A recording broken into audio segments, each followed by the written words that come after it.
We will continue argument this morning in Case 11-398, the Department of Health and Human Services versus Florida. General Riley. Mr. Chief Justice, and may it please the Court, the Affordable Care Act addresses a fundamental and enduring problem in our health care system and our economy.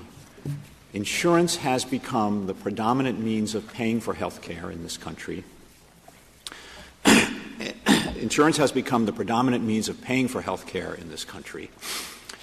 For most Americans, for more than 80% of Americans, the insurance system does provide effective access.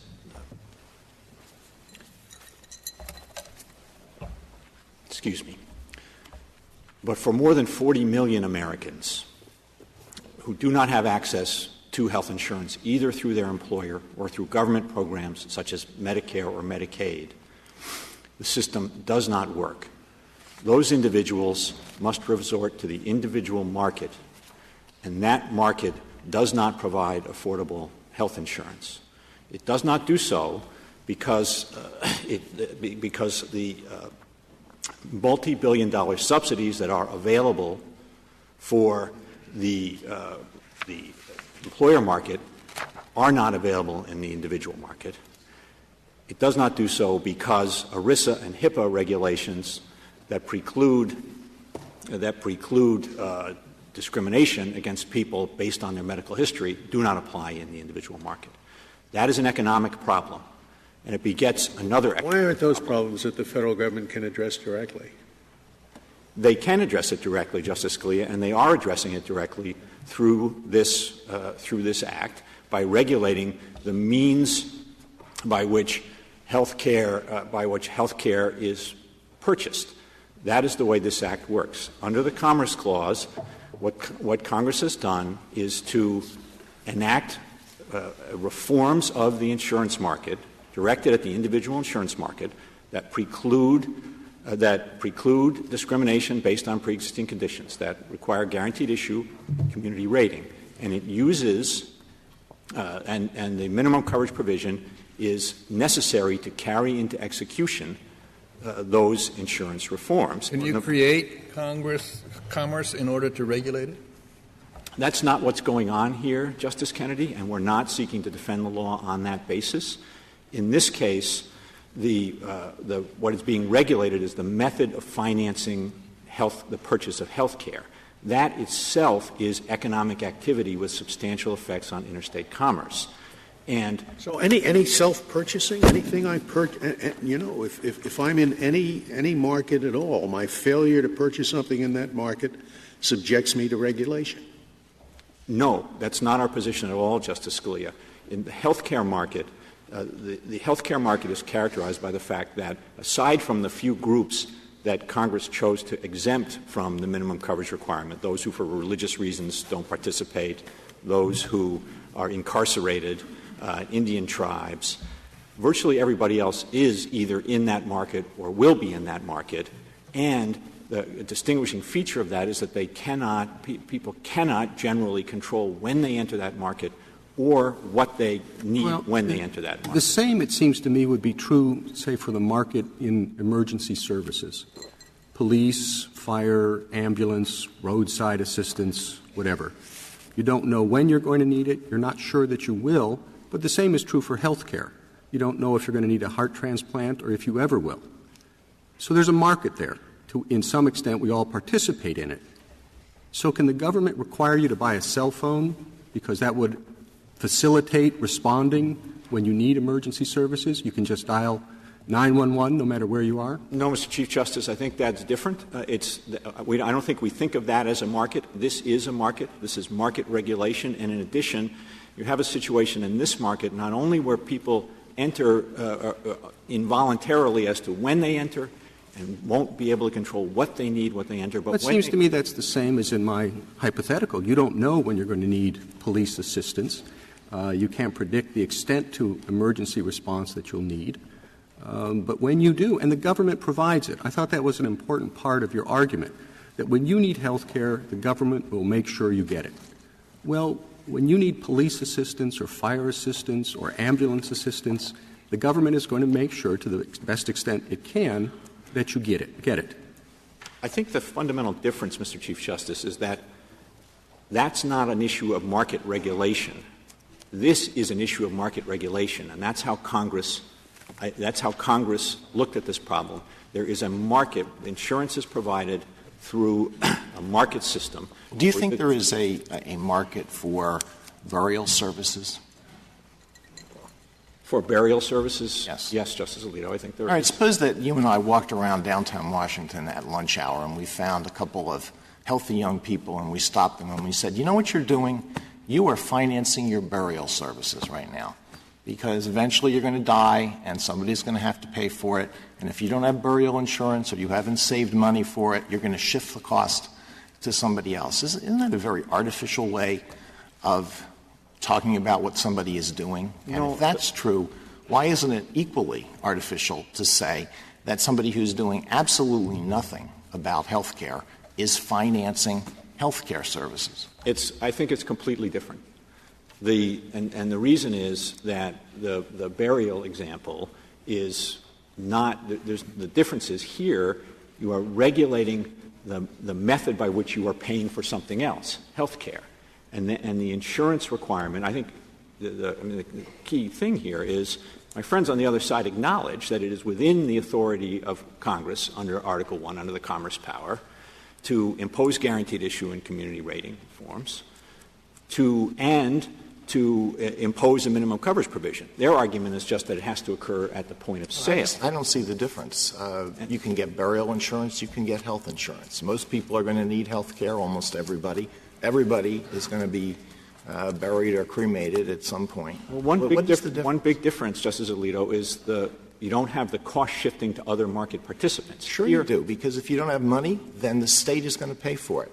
Or a family member is going to pay That's a for difference, and it's a significant difference, that in this situation, one of the economic effects Congress is addressing is that the many billions of dollars of uncompensated costs are transferred directly to other market participants. It's transferred directly to other market participants because health care providers charge higher rates in order to cover the cost of uncompensated care, and insurance companies reflect those higher rates in higher premiums, which Congress found translates to $1,000 per family. But isn't that really a small part of what the mandate is doing?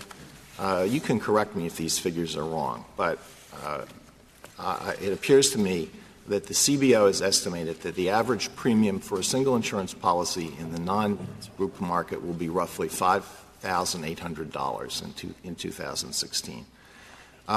Respondents, the economists who supported the respondents, estimate that a young, healthy individual targeted by the mandate on average consumes about $854 in health services each year. So the mandate is forcing these people to provide a huge subsidy to the insurance companies for other purposes that the Act wishes to serve. But if those figures are right, isn't it the case that what this mandate is really doing is not requiring the people who are subject to it to pay for the services that they are going to consume? It is requiring them to subsidize services that will be received by somebody else. No, I do think that's what the respondents argue.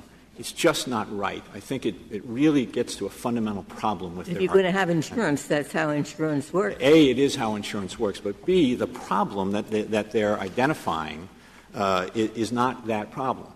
The guaranteed issue and community rating reforms do not have the effect of forcing insurance companies to take on lots of additional people who they then can't afford to cover because they tend to be the sick. And that is, in fact, the exact opposite is what happens here. When you enact guaranteed issue and community rating reforms and you do so in the absence of a minimum coverage provision, it's not that insurance companies take on more and more people and then need a subsidy to cover it. It's that fewer and fewer people end up with insurance because the rates are not regulated. Insurance companies, when they have to offer guaranteed issue and community rating, they're entitled to make a profit. They charge rates sufficient to cover only the sick population because health. Could you help me with this? Assume for the moment, you may disagree, assume for the moment that this is unprecedented. This is a step beyond what our cases have allowed, the affirmative duty to act to go into commerce. If that is so, do you not have a heavy burden of justification? I understand that we must presume laws are constitutional. But even so, when you are changing the relation of the individual to the government in this, what we can stipulate is, I think, a unique way, do you not have a heavy burden of justification to show authorization under the Constitution? So, two things about that, Justice Kennedy. First, we think this is regulation of people's participation in the health care market. And all this minimum coverage provision does is say that instead of requiring insurance at the point of sale, that Congress has the authority under the commerce power and the necessary proper power to ensure that people have insurance in advance of the point of sale because of the unique nature of this market, because this is a market in which although most of the population is in the market most of the time, 83% visit a physician every year, 96% over a 5-year period. So virtually everybody in society is in this market, and you've got to pay for the health care you get. The predominant way in which it's paid for is insurance, and the respondents agree that Congress could require that you have insurance in order to get health care or forbid health care from being provided. Why do you define the market that broadly? Health care. It may well be that everybody needs health care sooner or later, but not everybody needs a heart transplant. Not everybody needs a liver transplant. That's correct, Justice Scalia, but you never know whether you're going to be that person. Could you define the market? Everybody has to buy food sooner or later, so you define the market as food. Therefore, everybody's in the market. Therefore, you can make people buy broccoli. No, it's quite different. It's quite different. The food market, while it shares that trait that everybody's in it, it is not a market in which your participation is often unpredictable and often involuntary. It is not a market in which you often don't know before you go in what you need, and it is not a market in which if you go in and seek to obtain a product or service, you will get it even if you can't. Is that a principled basis for distinguishing this from other situations? I mean, you could also say, well, the person subject to this has blue eyes. That would indeed distinguish it from other situations. Is it a principled basis? It's a basis that explains why the government is doing this, but is it a basis which shows that this is not going beyond what the system of enumerated powers allows the government to do? Yes, for two reasons.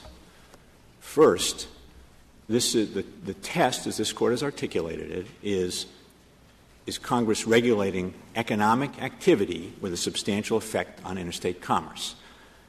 The way in which this statute satisfies the test is on the basis of the factors that I have identified. Mr. Verrilli, I thought that your main point is that unlike food or any other market, when you make a choice not to buy insurance, even though you have every intent in the world to self-insure, to save for it, when disaster strikes, you may not have the money. And the tangible result of it is, we were told, there was one brief that Maryland hospital care bills 7% more because of these uncompensated costs. The families pay $1,000 more than they would if there were no uncompensated costs. I thought what was unique about this is it's not my choice whether I want to buy a product to keep me healthy, but the cost that I'm foisting on other people if I don't buy the product sooner rather than later. That is, and that is definitely a difference that distinguishes this market and justifies this as a regulation. Right, so if that is your activity.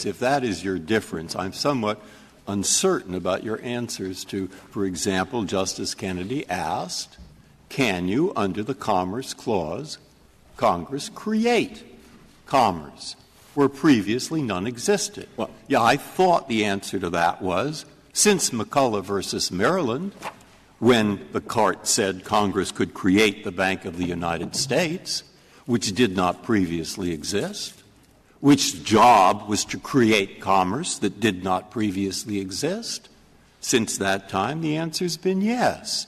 I would have thought that your answer can the government, in fact, require you to buy cell phones or buy burials, that if we propose comparable situations, if we have, for example, a uniform United States system of paying for every burial, such as Medicare burial, Medicaid burial, CHIP burial, ERISA burial, and emergency burial beside the side of the road, and Congress wanted to rationalize that system, wouldn't the answer be yes? Of course they could. And the same with the computers, or the same with the cell phones if you're driving by the side of the highway and there is a federal emergency service, just as you say you have to buy certain mufflers for your car that don't hurt the environment.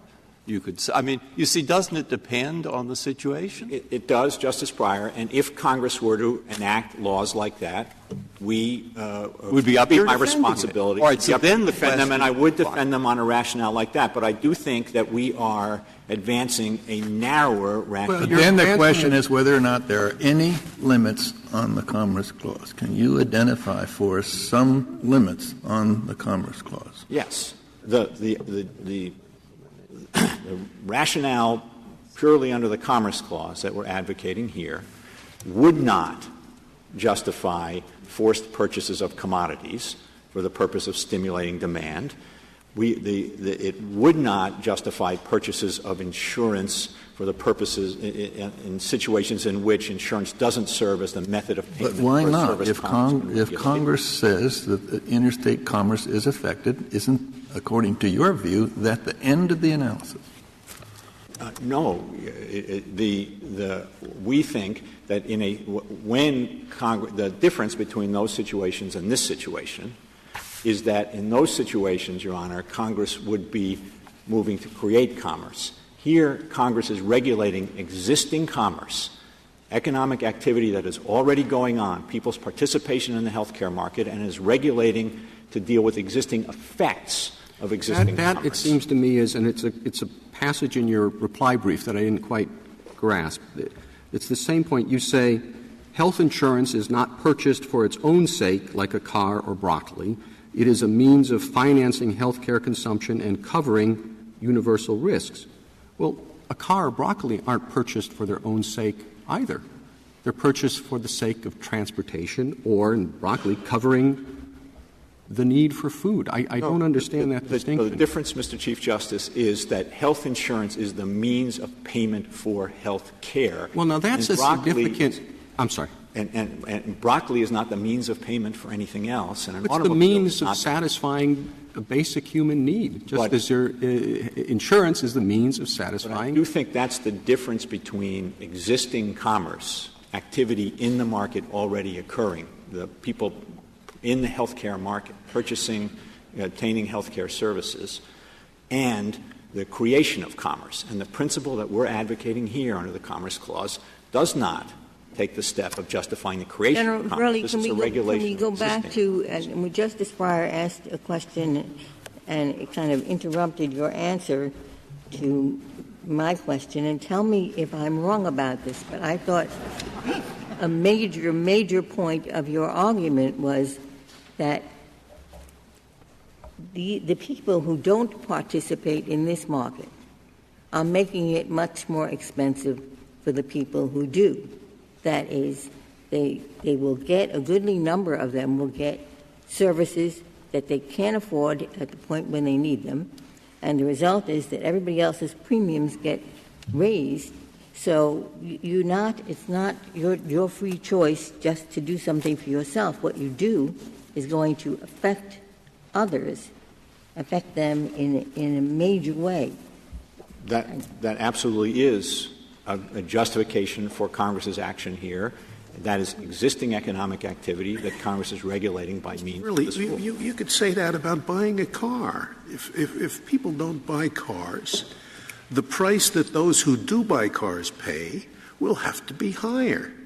So you can say, in order to bring the price down, you're hurting these other people by not buying a car. That is not what we're saying, Justice Scalia. That's not what you're saying. I thought it was. I thought you're saying other people are going to have to pay more for insurance because you're not buying it. No, it's because you're going in the healthcare market, you're going into the market without the ability to pay for what you getting the healthcare service anyway as a result of the social norms that allow that to which we've obligated ourselves.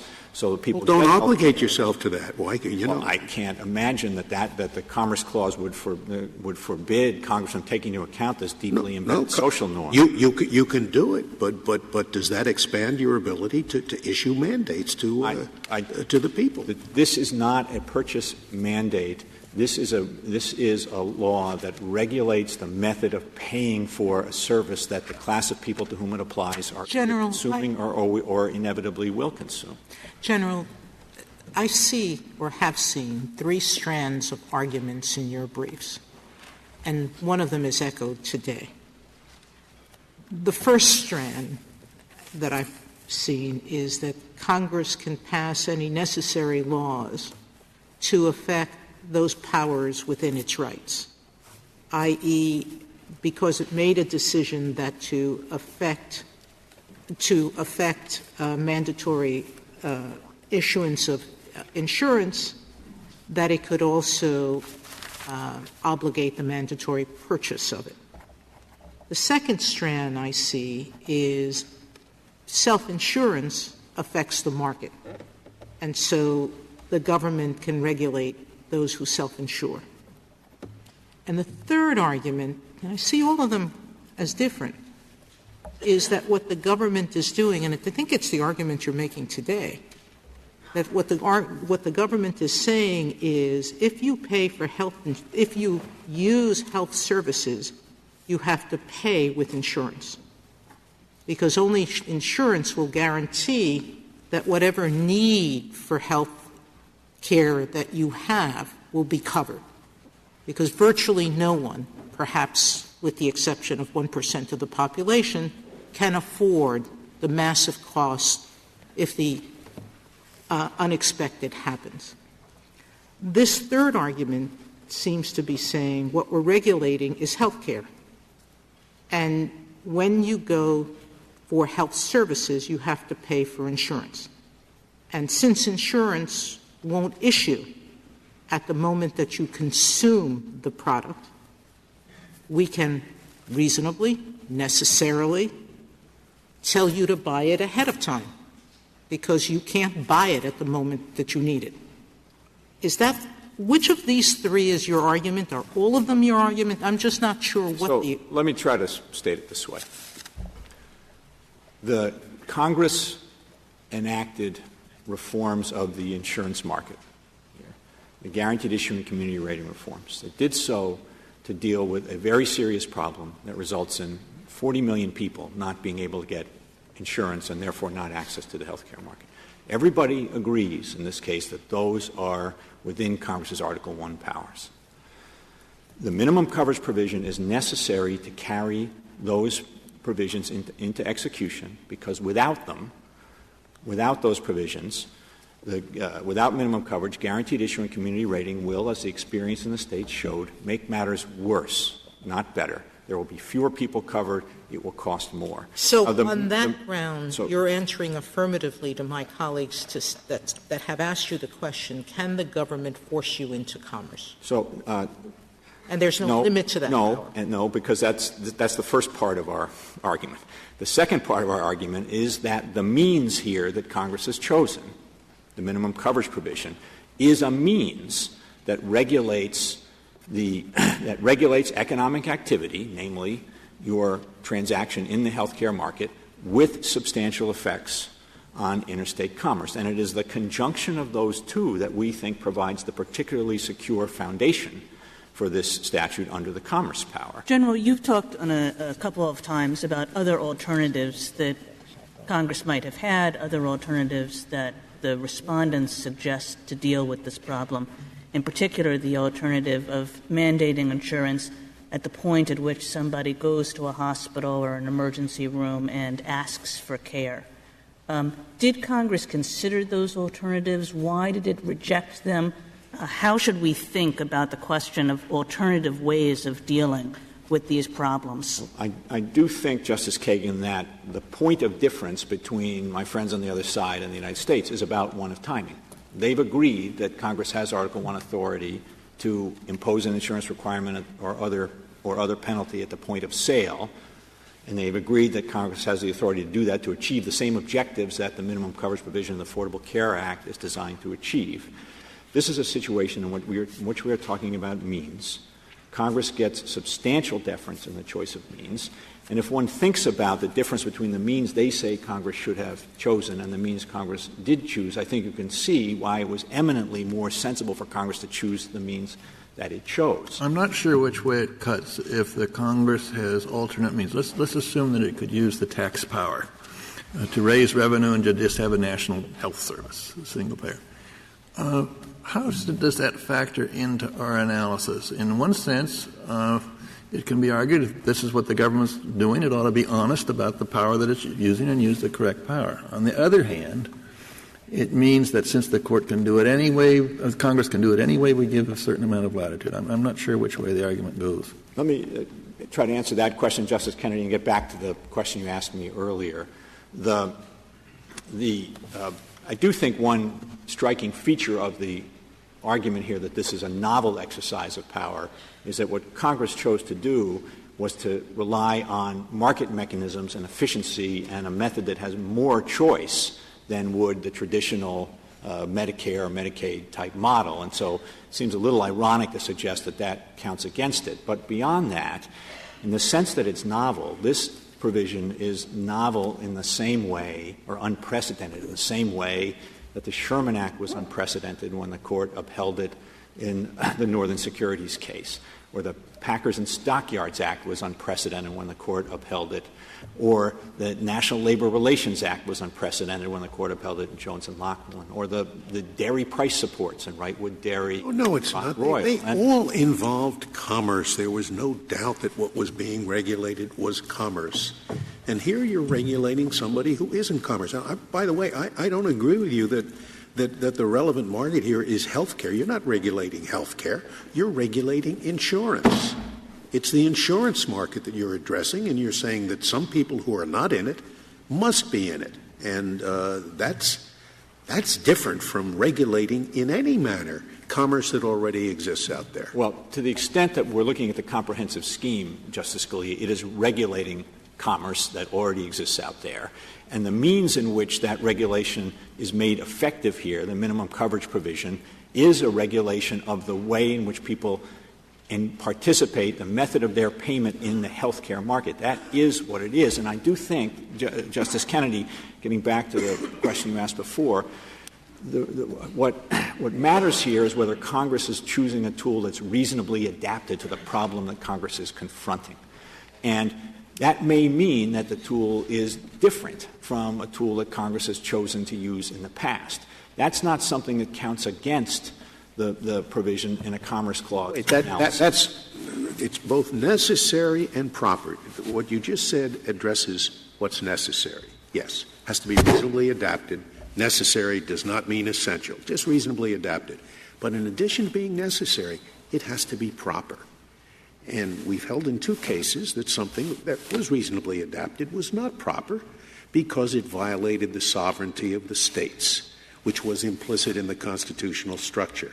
The argument here is that this also is maybe necessary, but it's not proper because it violates an equally evident principle in the Constitution, which is that the federal government is not supposed to be a government that has all powers, that it's supposed to be a government of limited powers. And that's what all this questioning has been about. What is left? If the government can do this, what else can it not do? This does not violate the norm of proper, as this Court articulated it in Prince or in New York, because it does not interfere with the states as sovereigns. This is a regulation that But that wasn't my point. That is not the only constitutional principle that exists. An equally evident constitutional principle is the principle that the federal government is a government of enumerated powers. and that the vast majority of powers remain in the states and do not belong to the federal government. Do you acknowledge that that's a principle? Of course we do, Your Honor. And that's what we're talking about. And the way in which this Court in its cases has policed the boundary that of what's in the national sphere and what's in the local sphere is to ask whether Congress is regulating economic activity with a substantial effect on interstate commerce. And here, I think it's really impossible in view of our history to say that Congress is invading the state sphere.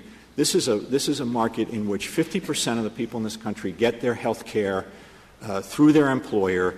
There is a massive federal tax subsidy of $250 billion a year that makes that much more affordable. ERISA and HIPAA regulate that to ensure that the kinds of bans on pre-existing condition discrimination and pricing practices that occur in the individual market don't occur. I don't understand your point. Whatever the states have chosen not to do, the federal government can do. No, not at all. But the 10th Amendment says the powers not given to the federal government are reserved not just to the states, but to the states and the people.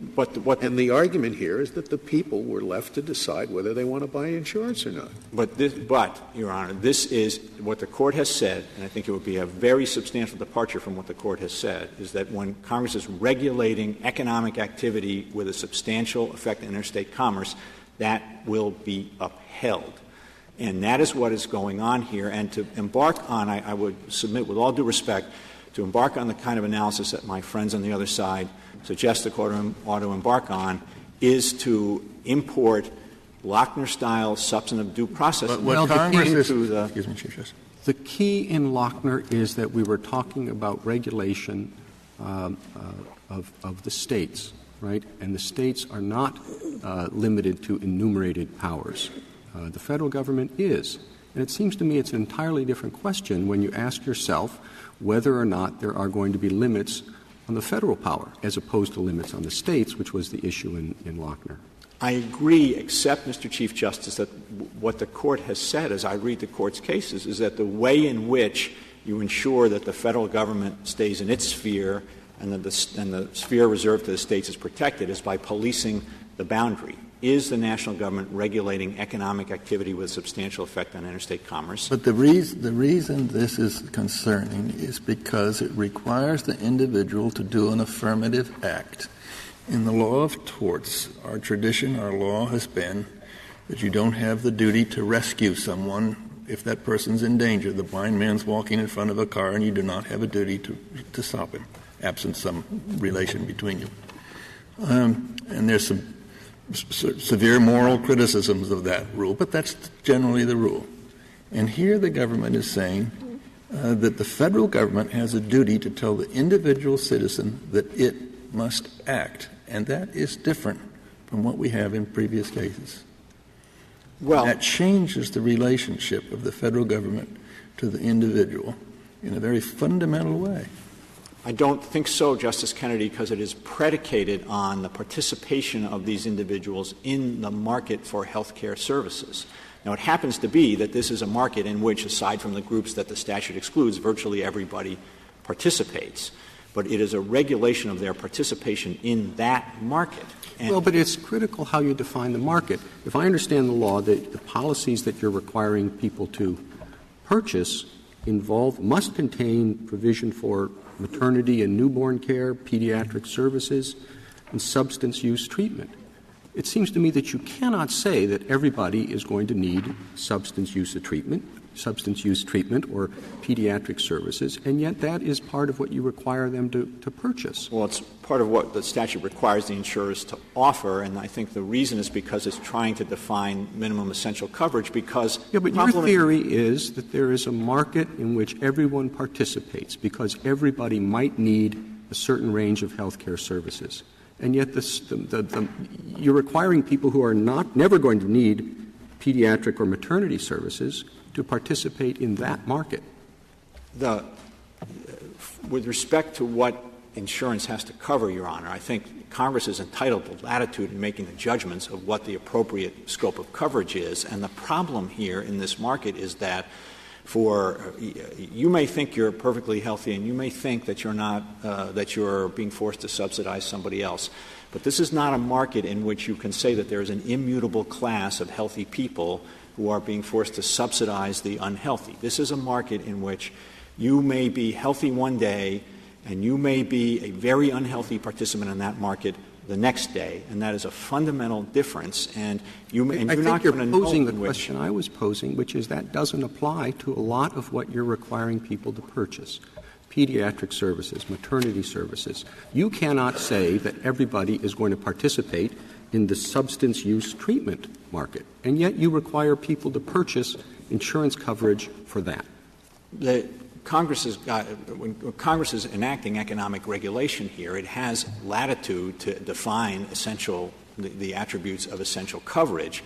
That doesn't seem to me implicate the question of whether Congress is engaging in economic regulation and solving an economic problem. Are you denying this? If you took the group of people who are subject to the mandate and you calculated the amount of health care services this whole group would consume and figured out the cost of an insurance policy to cover the services that group would consume, the cost of that policy would be much, much less than the kind of policy that these people are now going to be required to purchase under the Affordable Care Act. Well, while they're young and healthy, that would be true, but they're not going to be young and healthy forever. They're going to be on the other side of that actuarial equation at some point. And, of course, you don't know which among that group is the person who's going to be hit by the bus or get the definitive diagnosis. So the point is, well, no, you take into account that some people in that group are going to be hit by a bus. Some people in that group are going to unexpectedly contract or be diagnosed with a disease that is very expensive to treat. But if you take their costs and you calculate that's a lot less than the amount that they're going to be required to pay. So that you can't just justify this on the basis of they're trying to shift their costs off to other people, can you? Well, no, the people in that class get benefits too, Justice Alito. They get the guaranteed issue benefit that they would not otherwise have, which is an enormously valuable benefit.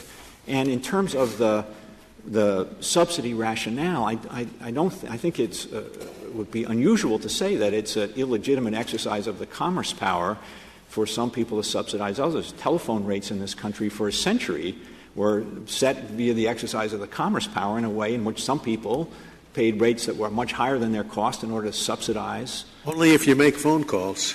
Well, right, but everybody, to live in the modern world, everybody needs a telephone. And the same thing with respect to the dairy price supports that the court upheld in Wrightwood Dairy and Rock Royal. You can look at those as disadvantageous contracts, as forced transfers that I suppose it's theoretically true that you could raise your kids without milk, but the reality is you've got to go to the store and buy milk, and the commerce power, as a result of the exercise of the commerce power, you're subsidizing somebody else. And this is especially true, isn't it, General Varelli? Because in this context, the subsidizers eventually become the subsidized. Well, that was the point I was trying to make, Justice Kagan, that you're young and healthy one day, but you don't stay that way, and the system works over time. And so I just don't think it's a fair characterization of it. And it does get back to, I think, a problem I think is important to understand. We're not stupid. They're going to buy insurance later.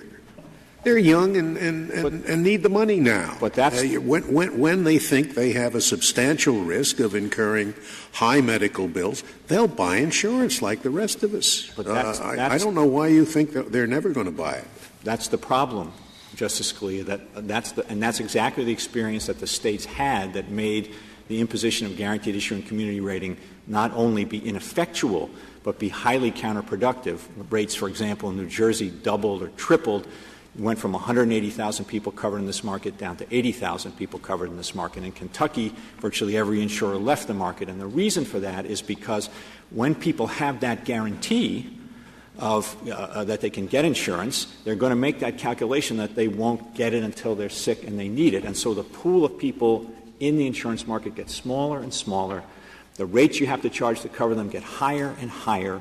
It helps insurance covers fewer and fewer people until the system ends. This is not a situation in which you're conscripting, you're forcing insurance companies to cover very large numbers of. You could solve that problem by simply not requiring the insurance company to sell it to somebody who has a condition that is going to require medical treatment, or at least not require them to sell it to him at a rate that he sells it to healthy people. But you don't want to do that. But that seems to me to say, Justice Scalia, that Congress that's the problem here.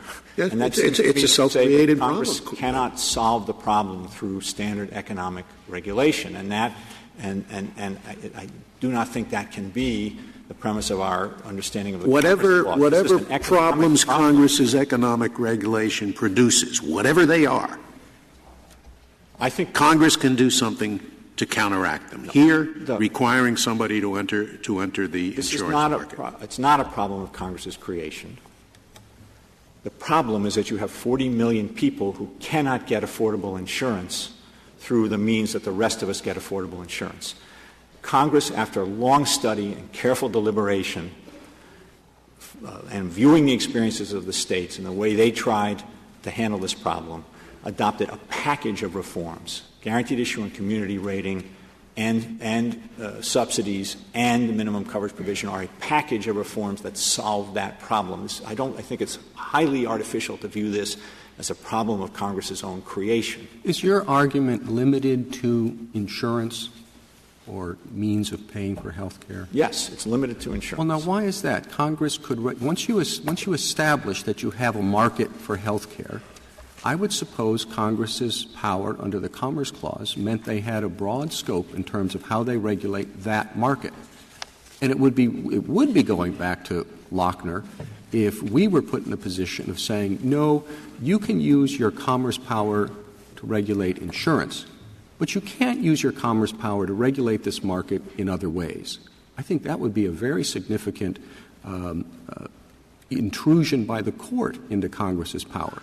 So I don't see how we can accept it's good for you in this case to say, oh, it's just insurance. But once we say that there is a market and Congress can require people to participate in it, as some would say, or as you would say, that people are already participating in it, it seems to me that we can't say there are limitations on what Congress can do under its commerce power, just like in any other area, given significant deference that we accord to Congress in this area, all bets are off, and you can regulate that market in any rational way. But this is insurance as a method of payment for health care services. Exactly. You're worried. That's the area that Congress has chosen to regulate. There's this health care market. Everybody's in it, so we can regulate it, and we're going to look at a particular serious problem, which is how people pay for it. But next year they can decide everybody's in this market. We're going to look at a different problem now, and this is how we're going to regulate it. And we can compel people to do things, purchase insurance in this case, something else in the next case, because we've accepted the argument that this is a market in which everybody participates. Mr. Chief Justice, let me answer that, and then, if I may, I'd like to move to the tax power argument. Can I tell you what the something else is, so while you're answering it? The something else is everybody has to exercise, because there's no doubt that lack of exercise causes illness, and that causes health care costs to go up. So the federal government says everybody has to join an exercise club. That's the something else. No, the position we're taking here would not justify that rule, Justice Scalia, because health club membership is not a means of payment for consumption of anything in a market. Right. That's exactly right. But it doesn't seem responsive to my concern that there's no reason, once we say this is within Congress's commerce power, there's no reason other than our own arbitrary judgment to say all they can regulate is the method of payment. They can regulate other things that affect this now conceded interstate market in health care in which everybody participates. But I think it's common ground between us and the respondents that this is an interstate market in which everybody participates, and they agree that Congress could impose the insurance requirement at the point of sale. And this is just a question of timing and whether the necessary and proper authority gives Congress, because of the particular features of this market, the ability to impose the insurance, the need for insurance, the maintenance of insurance before you show up to get health care rather than at the moment you get up to I think you're just, get health care. Unless I'm missing something, I think you're just repeating the idea that this is the regulation of the method of payment. And I understand that argument. And it may be a good one. But what I'm concerned about is once we accept the principle that everybody is in this market, I don't see why Congress's power is limited to regulating the method of payment and doesn't include, as it does in any other area. What other area have we said Congress can regulate this market, but only with respect to prices, but only with respect to means of travel? No, once you're in the interstate commerce and can regulate it, pretty much all bets are off. But we agree Congress can regulate this market. ERISA regulates this market. HIPAA regulates this market. The market is regulated at the federal level in very significant ways already. So I don't think that's the question, Mr. Chief Justice.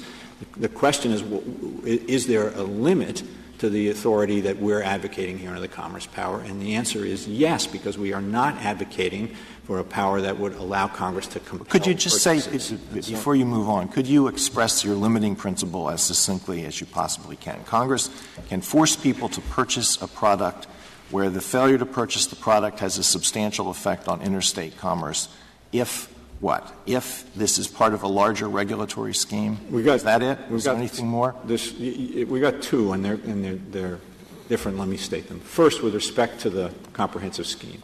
When Congress is regulating, is enacting a comprehensive scheme that it has the authority to enact, that the necessary and proper clause gives it the authority to include regulation, including a regulation of this kind, if it is necessary to counteract risks attributable to the scheme itself, that people engage in economic activity that would undercut the scheme.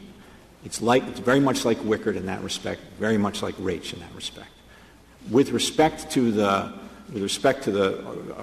considering the Commerce Clause alone and not embedded in the comprehensive scheme, our position is that Congress can regulate the method of payment by imposing an insurance requirement in advance of the time in which the service is consumed, when the class to which that requirement applies either is or virtually will certain to be in that market, when the timing of one's entry into that market and what you will need when you enter that market is uncertain, and when you will get the care in that market, whether you can afford to pay for it or not, and shift costs to other market participants. So those are our views. Those are the principles we're advocating for, and it's, in fact, the conjunction of the two of them here that makes this, we think, a strong case under the Commerce Clause. General, could you turn to the tax clause? Yes, thank you. So I have looked for a case that involved the issue of whether something denominated by Congress as a penalty was nevertheless treated as a tax, except in those situations where the code itself or the statute itself said treat the penalty as a tax. Do you know of any case where we've done that?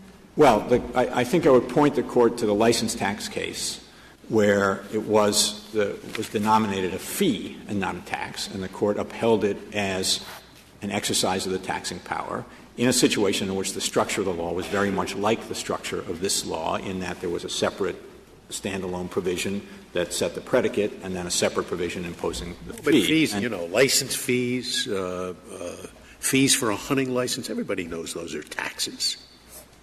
I mean, I don't think there's as much of a difference between a fee and a tax as there is between a penalty and a tax. And I think in terms of the tax power, I think it's useful to separate this into two questions. One is a question of characterization. Can this be characterized as a tax? And the second, is it a constitutional exercise of the power? With respect to the question of characterization, this is in the Internal Revenue Code. It is administered by the IRS. It is paid on your Form 1040 on April 15th. But yesterday you told me you listed a number of penalties that are enforced through the tax code that are not taxes, and they're not penalties related to taxes. They may still be exercises of the taxing power, Justice Ginsburg, as this is. And I think there isn't a case in which the Court has, to my mind, suggested that anything that bears this many indicia of a tax can't be considered as an exercise of the taxing power. In fact, it seems to me the license tax cases point you in the opposite direction. And beyond that, it seems to me the right way to think about this question is whether it is capable of being understood as an exercise of the tax power. The President said it wasn't a tax, didn't he? Well, Justice Scalia, there's two things about that. First is it seems to me what matters is what power Congress was exercising. And I think it's clear that they were exercising the tax power as well as. You're making two arguments. Number one, it's a tax, and number two, even if it isn't a tax, it's within the taxing power. I'm just addressing the first. What the President said is it a tax or not a tax? The President didn't think it was. The President said it wasn't a tax increase because it ought to be understood as an incentive to get people to have insurance.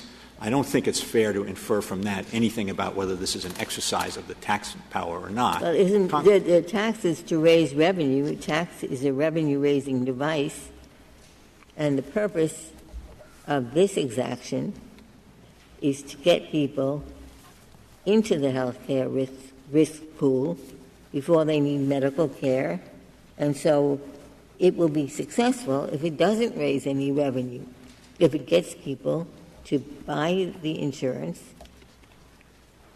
That's what this penalty is. This penalty is designed to affect conduct. The conduct is buy health protection, buy health insurance before you have a need for medical care. That's what the penalty is designed to do, not to raise revenue.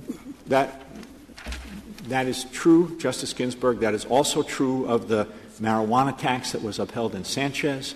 That's commonly true of penalties under the Code. They do, if they raise revenue, they are exercises of the taxing power. But their purpose is not to raise revenue. Their purpose is to discourage behavior. The mortgage deduction works that way. When the mortgage deduction it's clearly an exercise of the taxing power. When it's successful, it raises less revenue for the federal government. It's still an exercise of the taxing power. So I suppose, though, General, one question is whether the determined efforts of Congress not to refer to this as a tax make a difference. I mean, you're suggesting we should just look to the practical operation, we shouldn't look at labels, and that seems right, except that here we have a case in which Congress determinedly said this is not a tax, and the question is why should that be irrelevant? I don't think that that's a fair characterization of the actions of Congress here, Justice Kagan. On the December 23rd, a point of constitutional order was called too, in fact, with respect to this law. The floor sponsor, Senator Baucus, defended it as an exercise of the taxing power in his response to the point of order. The Senate voted 60-39 on that proposition.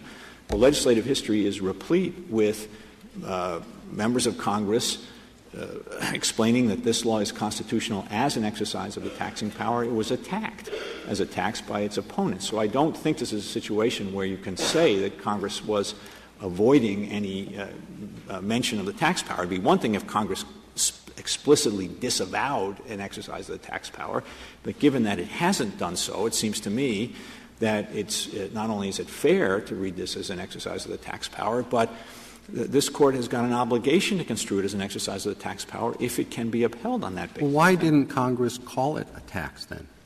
Well, you're telling me they thought of it as a tax, they defended it on the tax power.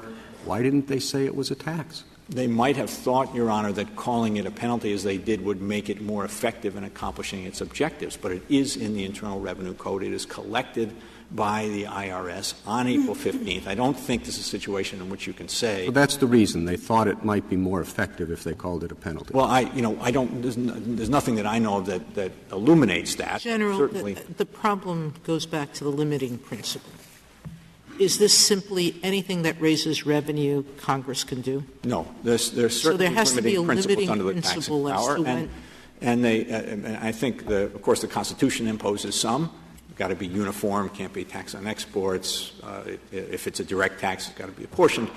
Beyond that, the limiting principle that the Court has identified from Drexel Furniture to Kurth Ranch is that it can't be punishment, punitive, in the guise of a tax. And there are three factors the Court has identified to look at that. The first is the sanction and how disproportionate it is to the conduct.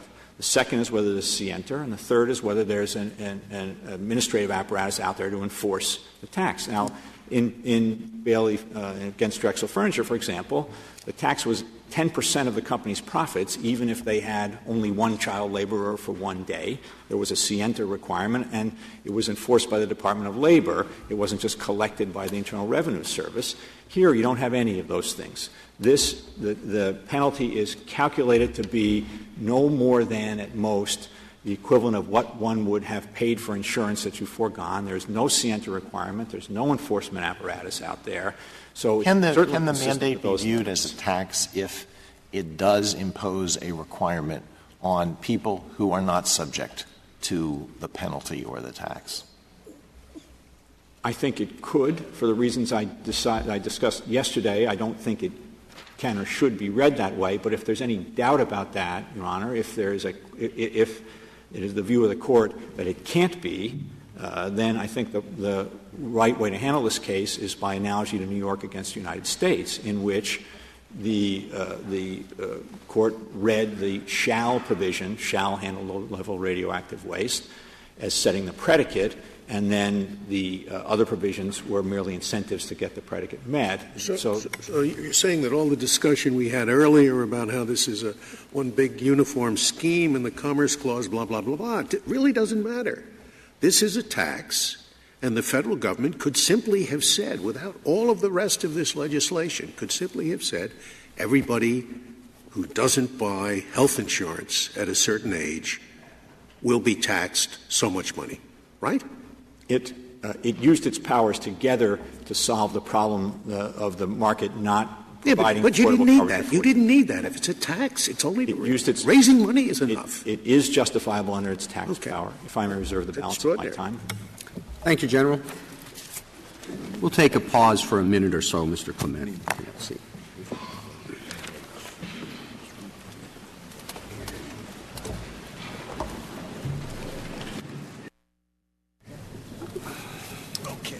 All right, why don't we get started again?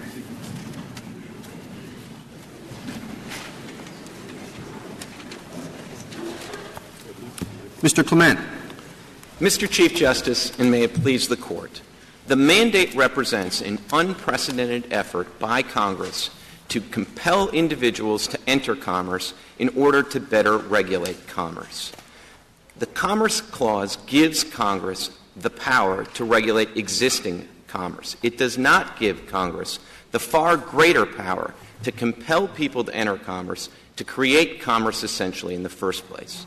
Now, Congress, when it passed this statute, did make findings about why it thought it could regulate the commerce here.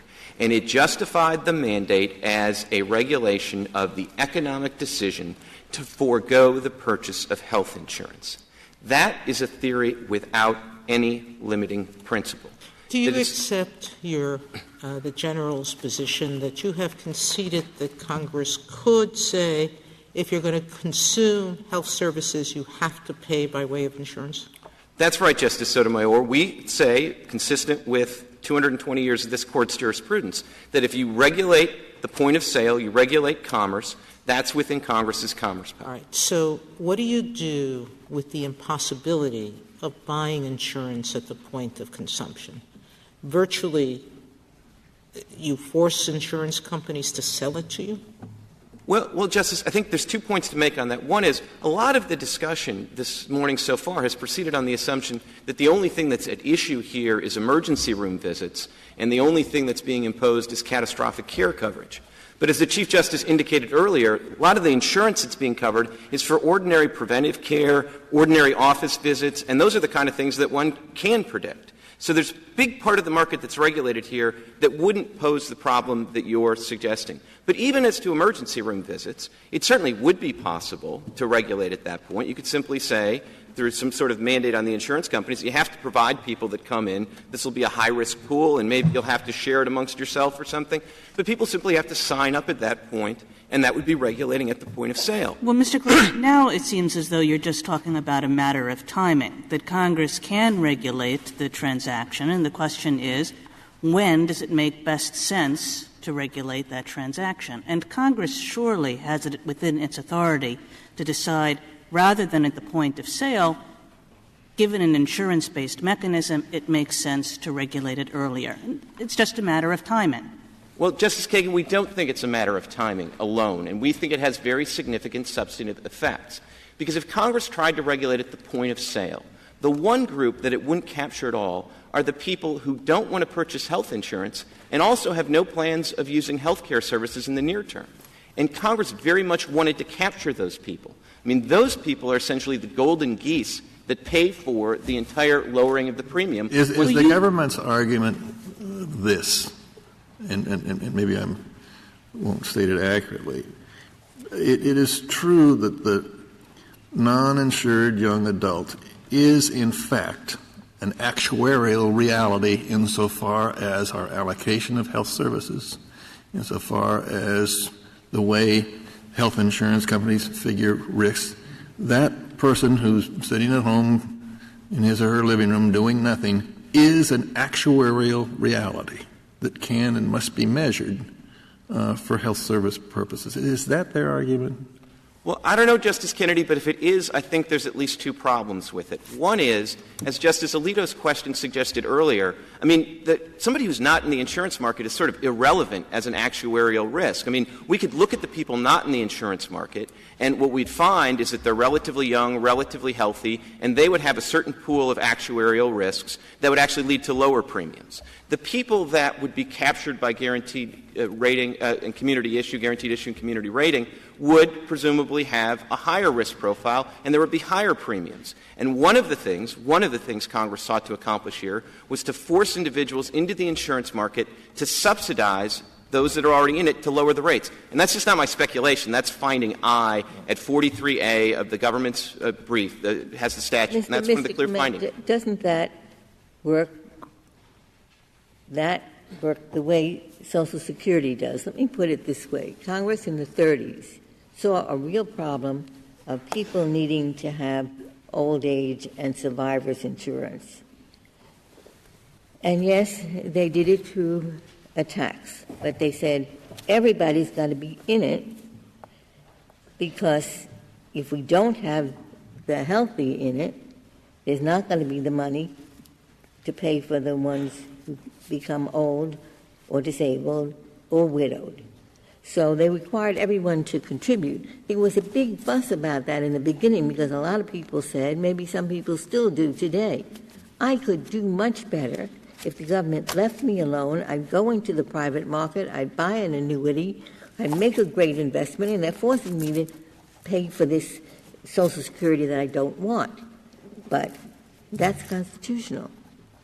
So if Congress could see this as a problem when we need to have a group that will subsidize the ones who are going to get the benefits, it seems to me you're saying the only way that could be done is if the government does it itself. It can't involve the private market. It can't involve the private insurers. If it wants to do this, Social Security is its model.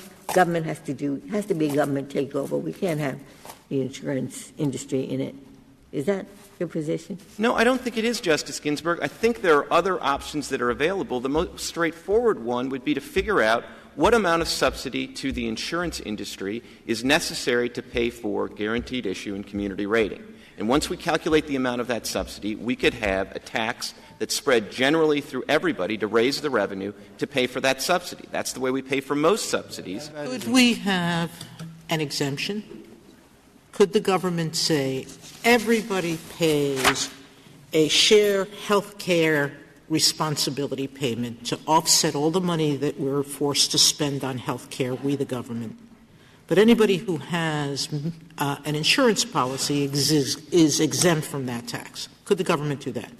The government might be able to do that. I think it might raise some issues about whether or not that would be a valid exercise of the taxing power. And under what theory wouldn't it be? Well, I do think that we get tax credits for having solar-powered homes. We get tax credits for using fuel-efficient cars. Why couldn't we get a tax credit for having health insurance and saving the government from caring for us? Well, I think it would depend a little bit on how it was formulated, but my concern would be the constitutional concern would be that it would just be a disguised, impermissible direct tax. And I do think, I don't want to suggest we get to the taxing power too soon, but I do think it's worth realizing that the taxing power is limited in the ability to impose direct taxes. And the one thing I think the framers would have clearly identified as a direct tax is a tax on not having something. I mean, the framing generation was divided over whether a tax on carriages was a direct tax or not. Hamilton thought that was an indirect tax. Madison thought it was a direct tax. I have little doubt that both of them would agree that a tax on not having a carriage would have clearly been a direct tax. I also think they would have thought it clearly wasn't a valid regulation of the market in carriages. And, if you look at Hilton against the United States, that's this Court's first direct tax. Let me ask, can I go back for a step? Because I don't want to get into a discussion of whether this is a good bill or not. Some people think it's going to save a lot of money. Some people think it won't. So I'm focusing just on the Commerce Clause, not on the Due Process Clause, the Commerce Clause. And I look back into history, and I think if we look back into history, we see sometimes Congress can create commerce out of nothing. That's the National Bank, which was created out of nothing to create other commerce out of nothing. I look back into history, and I see it seems pretty clear that if there are substantial effects on interstate commerce, Congress can act.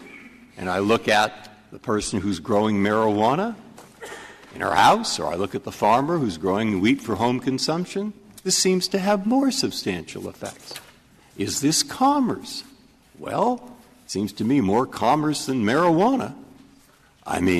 Is it, in fact, regulation? Well, why not? If creating the bank is, why isn't this?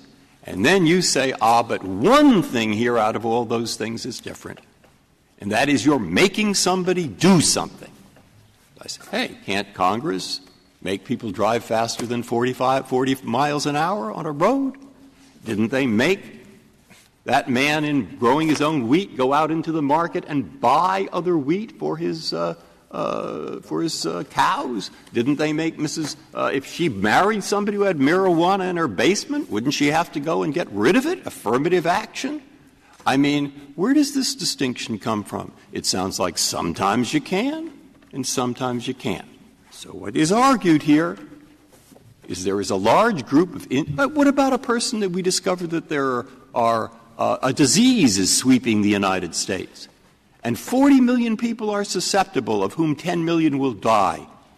Can't the federal government say all 40 million get inoculation?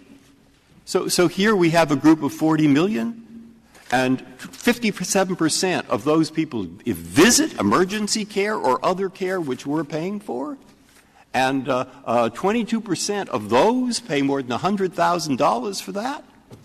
And Congress says they're in the midst of this big thing. We just want to rationalize this system they're already in. So there, you got the whole argument. And I would like you to tell me, looking Answer back those at the questions in inverse order. No, it's one question. It's looking back at that history. The thing I can see that you say to some people, go buy. Why does that make a difference in terms of the Commerce Clause? Well, Justice Breyer, let me start at the beginning of your question with McCulloch. McCulloch was not a commerce power case. It was both?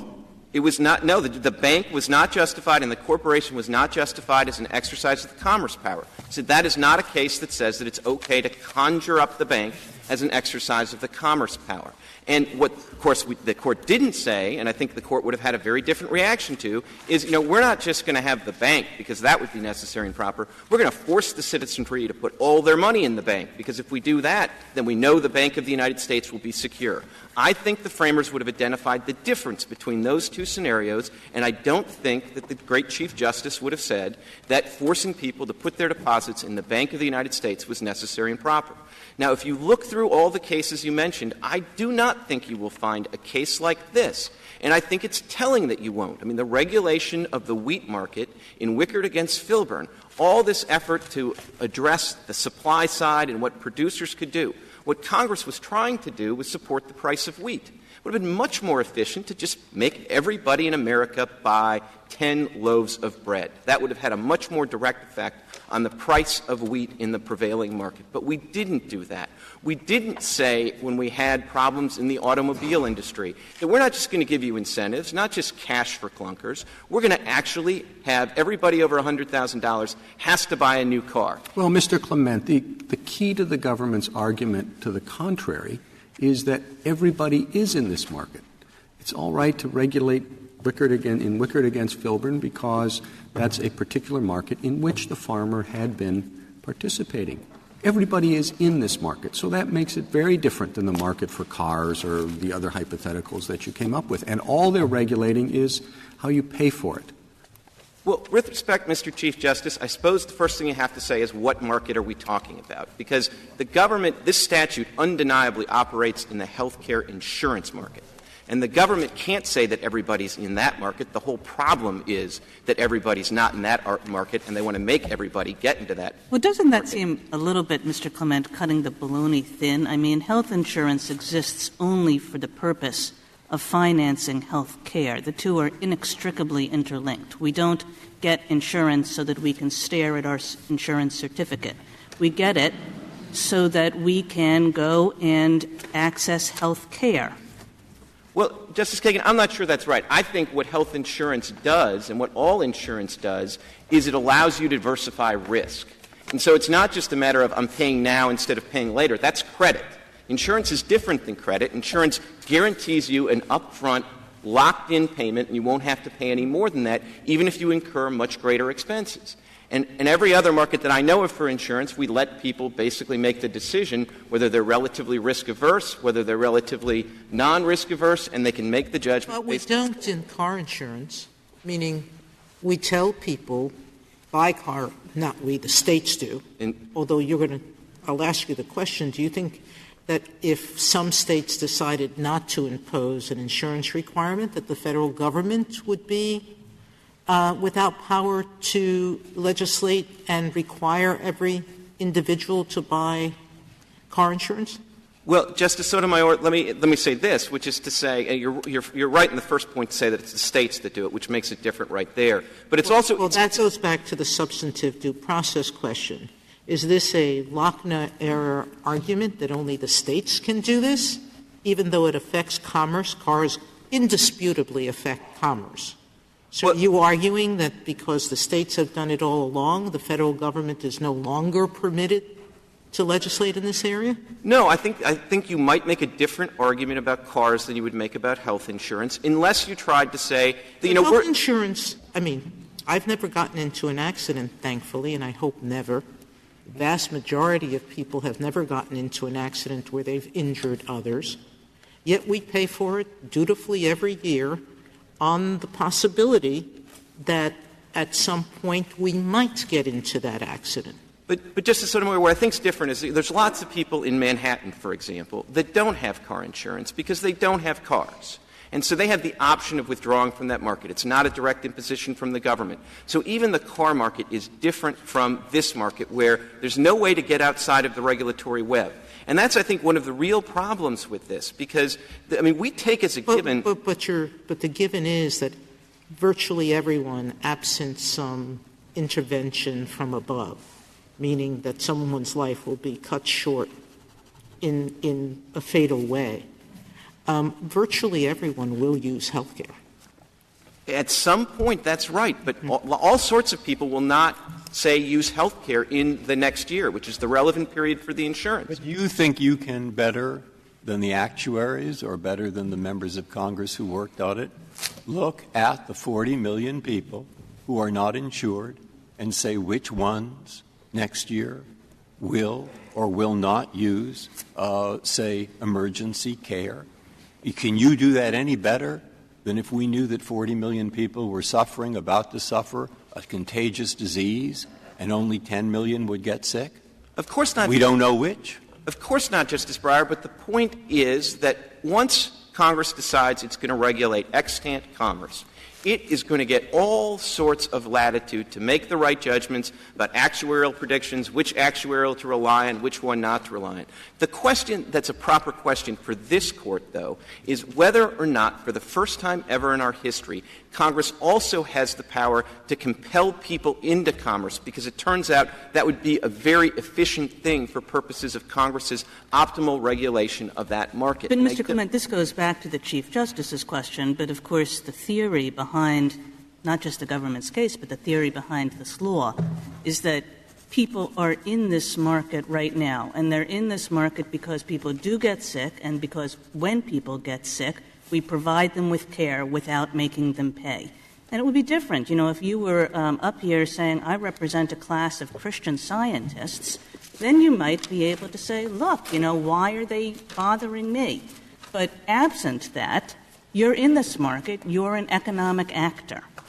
Well, Justice Kagan, once again, it depends on which market we're talking about. If we're talking about the healthcare insurance market... Well, we're talking about the health insurance market, which is designed to access the health care market. And with respect to the health insurance market that's designed to have payment in the health care market, everybody's not in the market. And that's the premise of the statute, and that's the problem Congress is trying to solve. And if it tried to solve it through incentives, we wouldn't be here. But it's trying to solve it in a way that nobody's ever tried to solve an economic problem before, which is saying, it would be so much more efficient if you were just in this market. But they're in the market in the sense that they're creating a risk that the market must account for. Well, Justice Kennedy, I don't think that's right, certainly in any way that distinguishes this from any other context. When I'm sitting in my house deciding I'm not going to buy a car, I am causing the labor market in Detroit to go south. I am causing maybe somebody to lose their job and for everybody to have to pay for it under welfare. So the cost shifting that the government tries to uniquely associate with this market, it's everywhere. And even more to the point, the rationale that they think ultimately supports this legislation, that, look, it's an economic decision. Once you make the economic decision, we aggregate the decision. There's your substantial effect on commerce. That argument works here. It works in every single industry. Of course, we do know that there are a few people, more in New York City than there are in Wyoming, who never will buy a car. But we also know here, and we don't like to admit it, that because we are human beings, we all suffer from the risk of getting sick, and we also all know that we'll get seriously sick. And we also know that we can't predict when. And we also know that when we do, there will be our fellow taxpayers through the federal government who will pay for this. If we do not buy insurance, we will pay nothing. And that happens with a large number of people in this group of 40 million, none of whom can be picked out in advance. Now, that's quite different from the car situation, and it's different in only this respect. It shows there is a national problem, and it shows there is a national problem that involves money, cost, insurance. So if Congress could do this, should there be a disease that strikes the United States, and they want everyone inoculated, even though 10 million will be hurt, it's hard for me to decide why that isn't interstate commerce, even more so, where we know it affects everybody. Well, Justice Breyer, there are other markets that affect everyone, transportation, food, burial services, though we don't like to talk about that either. There also are situations where there are many economic effects from somebody's failure to purchase a product. And if I could talk about the difference between the health insurance market and the health care market, I mean, ultimately, I don't want you to leave here with the impression that anything turns on that. Because if the government decided tomorrow that they've come up with some private companies come up with a great new wonder drug that would be great for everybody to take, it would have huge health benefits for everybody. And by the way, also, if everybody had to buy it, it would facilitate economies of scale, and the production would be great, and the price would be cheaper, and force everybody in the healthcare market, the actual healthcare market, to buy the wonder drug. I'd be up here making the same argument. I'd be saying that's not a power that's within the commerce power of the federal government. It is something much greater, and it would have been much more controversial. That's one of the important things. In Federalist 45, Madison says the commerce power, that's a new power, but it's not one anyone has any apprehension about. The reason they didn't have any apprehension about it is because it's a power that only operated once people were already in commerce. You see that from the text of the clause. The first kind of commerce Congress gets to regulate is commerce with foreign nations. Did anybody think the fledgling republic had the power to compel some other nation into commerce with us? Of course not. And in the same way, I think if the framers had understood the commerce power to include the power to compel people to engage in commerce. Once again, though, who's in commerce and when are they in commerce? If the effect of all these uninsured people is to raise everybody's premiums, not just when they get sick, if they get sick, but right now, in the aggregate. And Wickard and Raish tell us we should look at the aggregate. And the aggregate of all these uninsured people are increasing the normal family premium, Congress says, by $1,000 a year. Those people are in commerce. They're making decisions that are affecting the price that everybody pays for this service. Justice Kagan, again, with all due respect, I don't think that's a limiting principle. My unwillingness to buy an electric car is forcing up the price of an electric car. If only more people demanded electric car, there'd be economies of scale and the price would go down. This is very different, Mr. Clement, and it's different because of the nature of the health care service, that you are entitled to health care when you go to an emergency room, when you go to a doctor, even if you can't pay for it. So the difference between your hypotheticals and the real case is the problem of uncompensated care. Well, Justice Kagan, first of all, I do think this is not the only place where there's uncompensated care. If I don't buy a car and somebody goes on welfare, I'm going to end up paying for that as well. But let me also say that there's a real disconnect then between that focus on what makes this different and the statute that Congress passed. If all we were concerned about is the cost sharing that took place because of uncompensated care in emergencies rooms, presumably we'd have before us a statute that only addressed emergency care and catastrophic insurance coverage. But it covers everything, soup to nuts, and all sorts of other things. And that gets at the idea that there's two kinds of cost shifting that are going on here. One is the concern about emergency care and that somehow somebody who gets sick is going to shift costs back to other policy areas. But there's a much bigger cost shifting going on here. And that's the cost shifting that goes on when you force healthy people into an insurance market precisely because they're healthy, precisely because they're not likely to go to the emergency room, precisely because they're not likely to use the insurance they're forced to buy in the health care insurance. That creates a huge windfall. It lowers the price of premiums. And again, this isn't just some lawyer up here telling you that's what it does and trying to second-guess the congressional economic decisions. This is Congress's findings. Findings I on page 43A of the appendix to the government. Right, but all that sounds like you're debating the merits of the bill. You asked, really, for limiting principles so we don't get into a matter that I think has nothing to do with this case, broccoli, okay? And the limiting principles, you've heard three. First, the Solicitor General came up with a couple joined, very narrow ones. You've seen in Lopez this Court say that Congress cannot get into purely local affairs, particularly where they're non-commercial. And, of course, the greatest limiting principle of all, which not too many accept, so I'm not going to emphasize that, is the limiting principle derived from the fact that members of Congress are elected from states and that 95% of the law of the United States is state law. That is a principle, though enforced by the legislature. The other two are principles, one written into Lopez and one you just heard.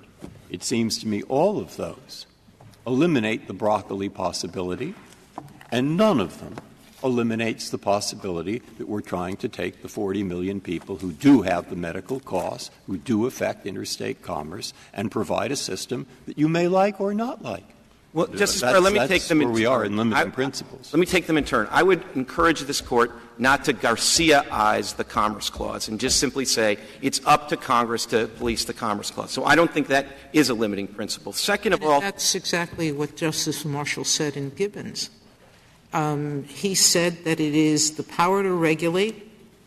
The power, like all others vested in Congress, is complete in itself, may be exercised to its utmost extent, and acknowledges no limitations other than those prescribed in the Constitution. But there is no conscription in the set forth in the Constitution I with agree. respect to regulating commerce. I agree 100%, and I think that was the Chief Justice's point, which was once you open the door to compelling people into commerce based on the narrow rationales that exist in this industry, you are not going to be able to stop that process. I would like to hear you address Justice Breyer's other two.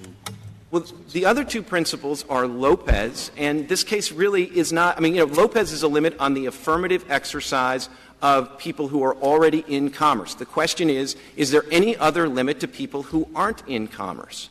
And so I think this is the case that really asks that question. And then the first point, which was, I take it to be the Solicitor General's point, is with all due respect simply a description of the insurance market. It's not a limiting principle, because the justification for why this is a valid regulation of commerce is in no way limited to this market. It simply says these are economic decisions. They have effect on other people. My failure to purchase in this market has a direct effect on others who are already in the market. That's true of virtually every other market under the sun. And now maybe return to Justice Sotomayor's question. I'd be delighted to, which is, you're absolutely right. Once you're in the commerce power, this Court's not going to police that subject maybe to the Lopez limit. And that's exactly why I think it's very important for this Court to think seriously about taking an unprecedented step of saying that the commerce power not only includes the power to regulate, prescribe the rule by which commerce is governed, the rule of Gibbons against Ogden, but to go further and say it's not just prescribing the rule for commerce that exists,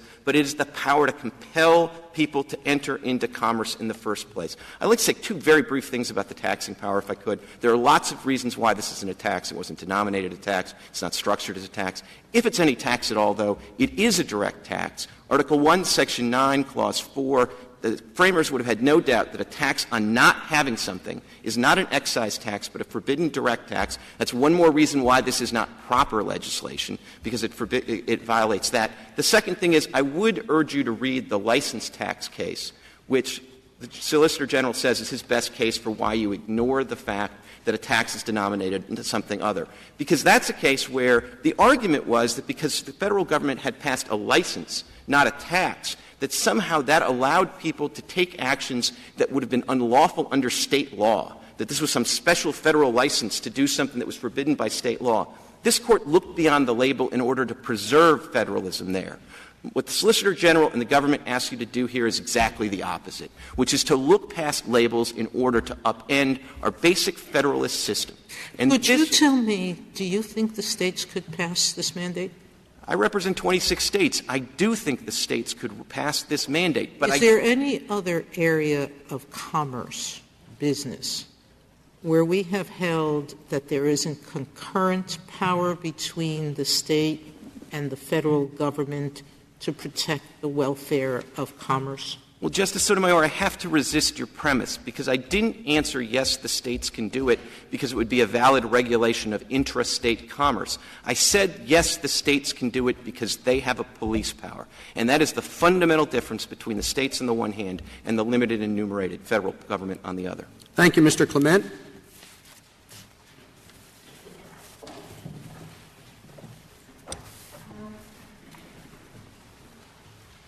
Mr. Carvin.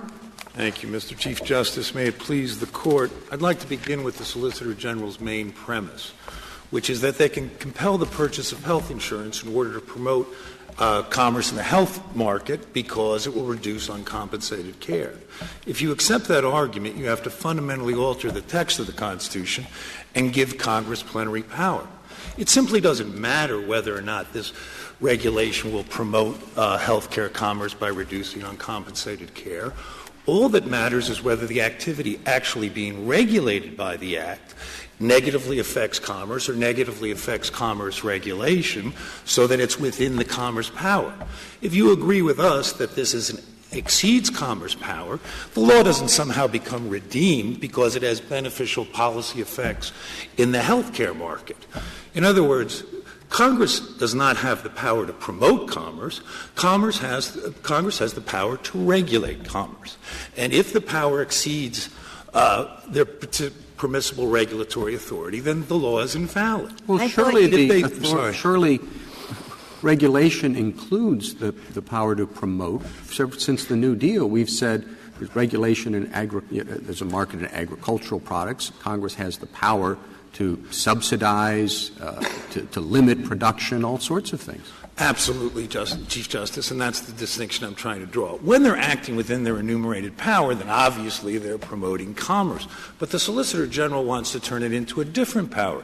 He wants to say we have the power to promote commerce, to regulate anything to promote commerce. And if they have the power to promote commerce, then they have the power to regulate everything, right? I don't think you're addressing their main point, which is that they're not creating commerce in health care. It's already there, and we're all going to need some kind of health care, most of us will, at some point.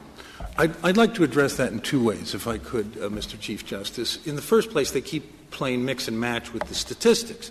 They say 95% of us are in the health care market, okay? But that's not the relevant statistic, even as the government frames the issue. No one in Congress or the Solicitor General is arguing that going to the doctor and fully paying him creates a problem. The problem is uncompensated care. And they say the uncompensated care arises if you have some kind of catastrophe, hit by a bus, have some prolonged illness. Well, what is the percentage of the uninsured that have those sorts of catastrophes? We know it's got to be a relatively small fraction. So in other words, but we don't know who they are. We don't. No, and we don't know in advance, but that doesn't change the basic principle that you are nonetheless forcing people for paternalistic reasons to go into the insurance market to insure against risks that they have made the voluntary decision that they have decided not to. But the problem is that they are making the rest of us pay for it, because as much as they say, well, we're not in the market, we don't know when the time when they will be, and the figures that how much more families are paying for insurance because people get sick, they may have intended to self-insure, they haven't been able to meet the bills for cancer, and the rest of us end up paying because people are getting cost-free health care. And the only way to prevent that is to have them pay sooner rather than later, pay up front.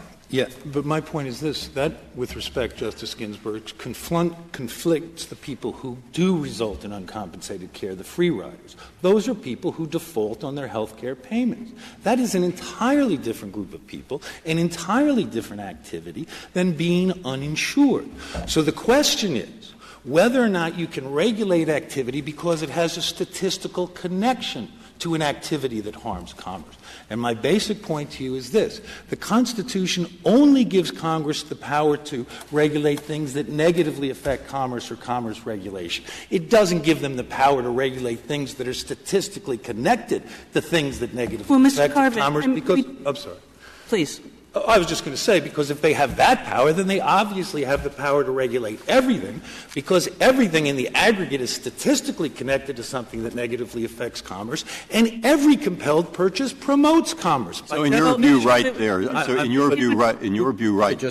just picking on something I'd like to go to if it turned out there was some terrible epidemic sweeping the United States, and we couldn't say that more than 40 or 50%, I can make the number as high as I want, but you'd say the federal government doesn't have the power to get people inoculated, to require them to be inoculated, because that's just statistical. Well, in all candor, I think Morrison must have decided that issue, right? Because people who commit violence... Is your answer to that yes or no? Oh, I'm sorry. My answer is no, they couldn't do it because... No, they could not do it. They cannot require people, even if this disease is sweeping the country, to be inoculated. The federal government has no power, and if there's terror... Okay, fine. Go ahead. Please turn to Justice Kagan. May I just please explain why? Yeah. Violence against women obviously creates the same negative impression on fellow citizens as this communicable disease. And it has huge effects on the health care of our country. Congress found that it increased health care costs by... I agree with you that it had big effects, but the majority thought that was a local matter. I think that's his point. I don't know why having the disease is any more local than beating up a woman, but my basic point is that, notwithstanding its very profound effect on the healthcare market, this Court said the activity being regulated, i.e. violence against women, is outside the Commerce Clause power. So regardless of whether it has beneficial downstream effects, we must say no. Congress doesn't have that power. Why not? Because everything has downstream effects on commerce, and every compelled purchase promotes commerce. It by definition, helps the sellers and existing customers. Mr. Carbon, isn't there this difference between Justice Breyer's hypothetical and the law that we have before us here? In his hypothetical, the harm to other people from the communicable disease is the result of the disease. It is not the result of something that the government has done. Whereas here, the reason why there's cost shifting is because the government has mandated that. It has required hospitals to provide emergency treatment, and instead of paying for that through a tax, which would be borne by everybody, it has it has set up a system in which the cost is surreptitiously shifted to people who have health insurance and who pay their bills when they go to the hospital. Justice Alito, that is exactly the government's argument. It's an extraordinarily illogical argument. And then, if that's so, is it let me just change my example under pressure and say that, in fact, it turns out that 90% of all automobiles driving interstate without certain equipment put up pollution which travels interstate, not 100%. Maybe only 60%.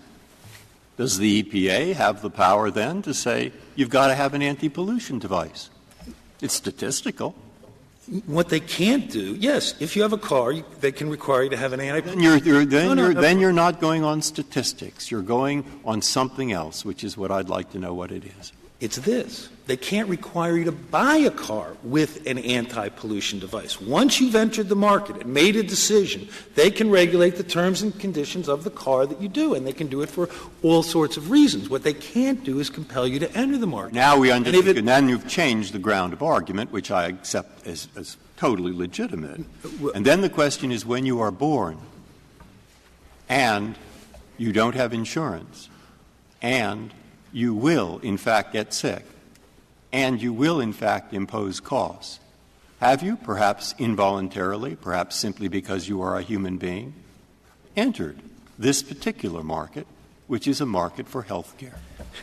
If being born is entering the market, then I can't think of a more plenary power Congress can have, because that literally means they can regulate every human activity from cradle to grave. I thought that's what distinguished the plenary police power from the very limited commerce power. I don't disagree that giving the Congress plenary power to mandate property transfers from A to B would be a very efficient way of helping B and of accomplishing Congress's objective. I see the point. Go back to Justice Kagan. Don't forget her question. I've forgotten my question.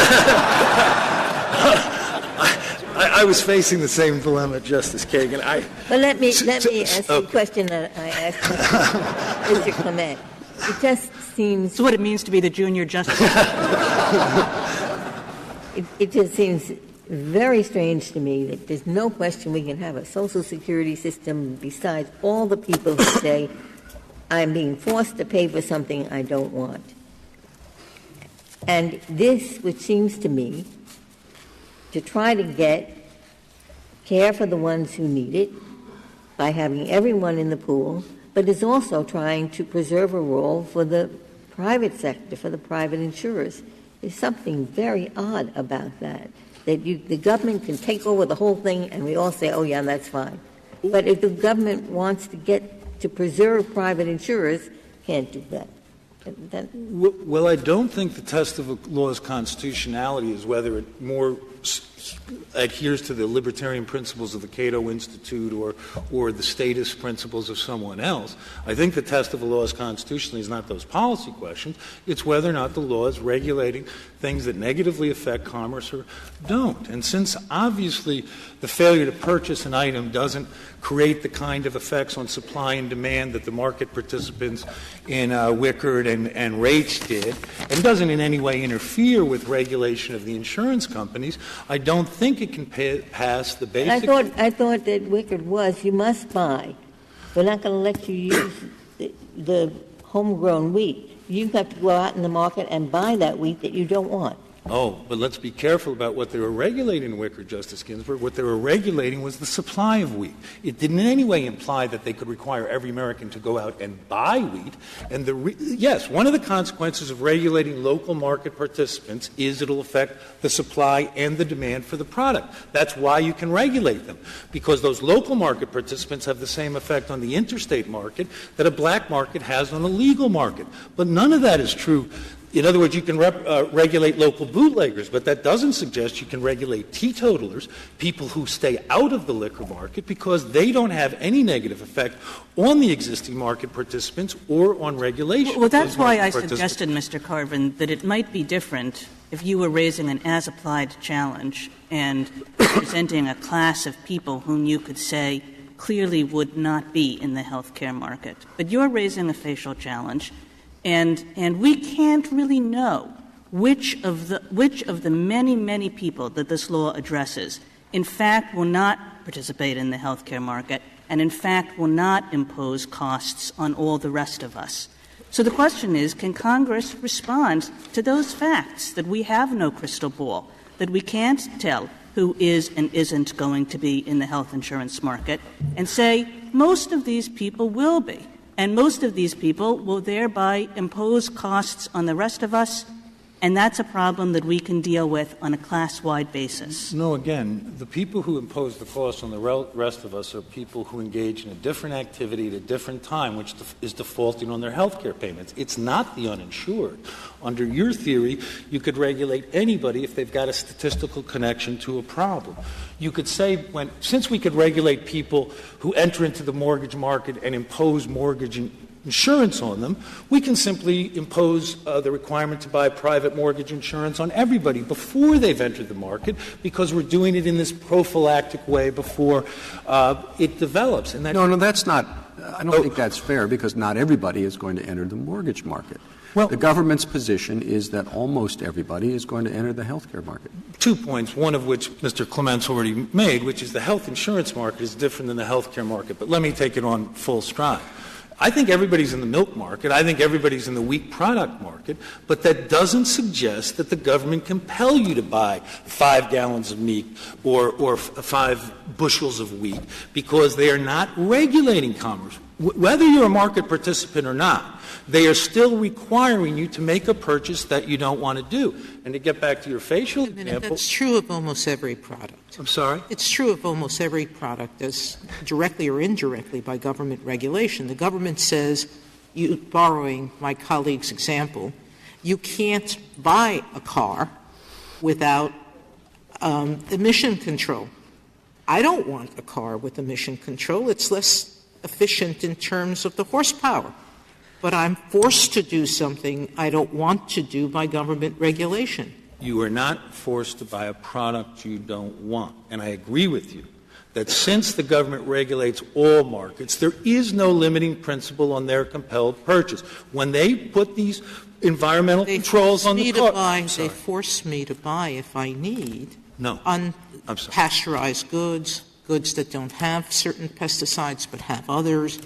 There is government compulsion in almost every economic decision because the government regulates so much. It's a condition of life that some may rail against, but... Let's think about it this way. Yes, when you've entered the marketplace, they can impose all sorts of restrictions on you. And they can impose, for example, all kinds of restrictions on states after they've enacted laws. They can wipe out the laws. They can condition them. But what can't they do? They can't compel states to enact laws. They can't compel states to carry out federal law. And I am arguing for precisely the same distinction, because everyone intuitively understands that regulating participants after A and B have entered into a contract is fundamentally less intrusive than requiring A to contract. We let the government regulate the manufacturing process, whether or not the goods will enter into interstate commerce, merely because they might statistically. There's all sorts of government regulation of manufacturing plants, of agricultural farms, of all sorts of activity that will be purely interstate because it might affect interstate activity. I fully agree with you, Justice Sotomayor. So how is that different from saying you are self-insuring today, you're foregoing insurance?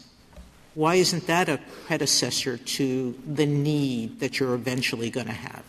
The cases you referred to, I think, effectively eliminated the distinction between participants in the intrastate market vis-a-vis participants in the interstate market. None of those cases suggest that you can regulate people who are outside of the market on both an intrastate and interstate level by compelling them to enter into the market. What about, the simplest counterexample for me to suggest is you've undoubtedly read Judge Sutton's concurring opinion.